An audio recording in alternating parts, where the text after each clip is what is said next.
Kumusta mo tigas to? College life. Alam mo, nung college ako, huli na akong humingi ng pera nung nag-apply na lang ako. Trabaho ba din? Oo, nagtrabaho naman ako ng konti, yung 1 week lang. Tapos tumigil din, kasi buntis na nga ni. Nagapura ka mo na sikuan.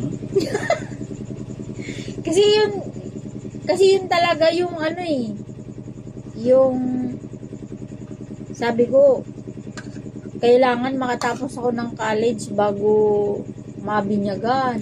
O, kaya ayun, nakakuha agad. And then, parang di ko din alam eh. Pero, tingin ko kasi sa kanya nun, ang pogi-pogi niya. Kamukha siya ni Lee Min Ho. My God. Kasi di ba uso pa nga yung yung may paganyan-ganyan pa silang bangs, and then long hair, ganun. Tura na. Describe mo man. Basta matangkad siya. Tapos, kumusta yung face? Matangkad na long hair. Matangos bilong? Hindi eh. Hindi? Tapos yung style ng buhok? Long hair. Long hair. Na may ganyan na-layer siyang ganyan. Ay? Tapos may bang siya dito Mas lalo Parang ang pogi niya sa paningin ko. Mas lalo pumangit. Grabe naman, tumakapanlait. Sigurado, pangit yun. Describe mo pa lang. Doggies. So, anong paningin mo sa sarili mo? Ang gwapo mo. Hindi. Kugit. Kugit? Kaya pala ang gwapo mo eh. Bakit? Kasi kugit ka. Abay, di laki mo. Anak kugit? Ata? Ha? Oo. Bisot? Ata eh. Tangina. Kasi hindi ko naman kasi alam eh. Yun yung Hindi ko alam kasi yung itsura dati. Kung ano yung supot tsaka yung hindi. Ayan, O paano ko masasabi? Paano ko sasabihin na ayoko sa'yo kasi ganito kanyan ka. Supot ka pa pala, ganun. Hindi ko naman alam yung itsura, Diyati diba? ng damo ka niyan? Oo. Yay. Bisot. Nagpindas ka nga tao. Wala tayong magawa. May tsura ka naman. Wala pa naman akong cellphone dati na pwede kong hanapin kung ano yung supot tsaka hindi eh. Sakay. Bayan siya, bakit? Ikaw, yung mga ex mo ba magaganda? Meron maganda, meron pangit.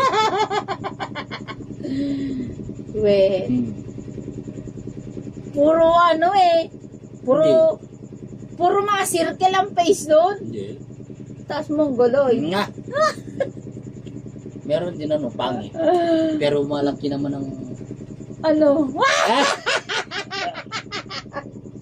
sarap. Yun eh.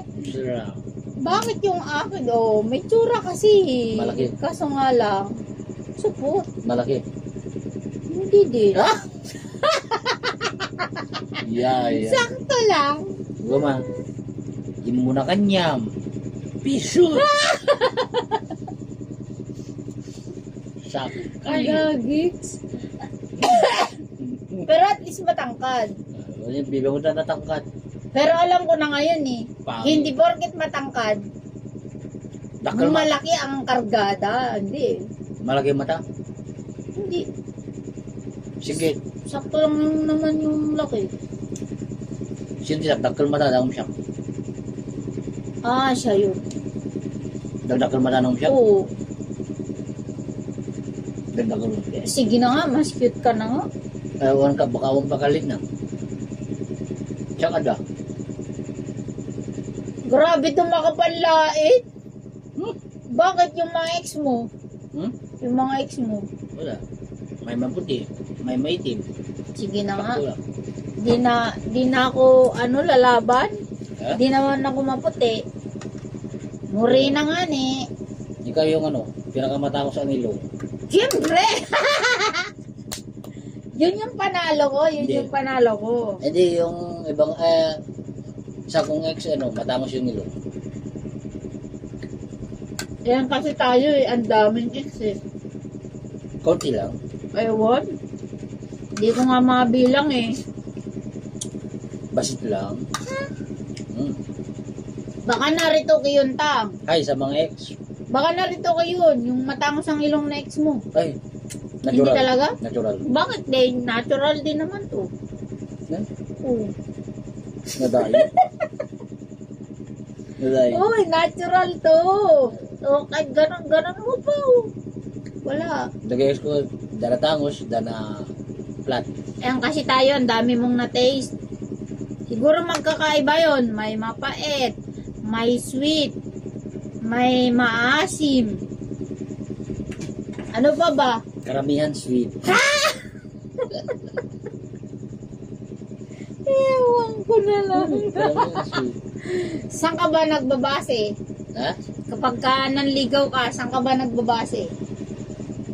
Galaw. Sa itsura? Di, galaw. Kung ano? Kahit pangit, basta magaling gumalaw. Ay, ex. Ano yun?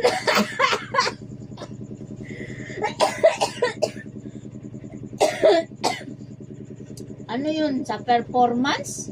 Yeah. Ay God. Anong ibig mo sabihin? Kailangan mag-perform muna bago ligawan o bago mahalin? Hindi. Oh my God. Kung mahina ang galawan, huwag mo seryosohin. Ganon? Isang beses lang.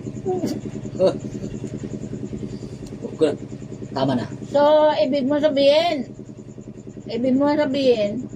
ako, sineryoso eh. Sobrang galing.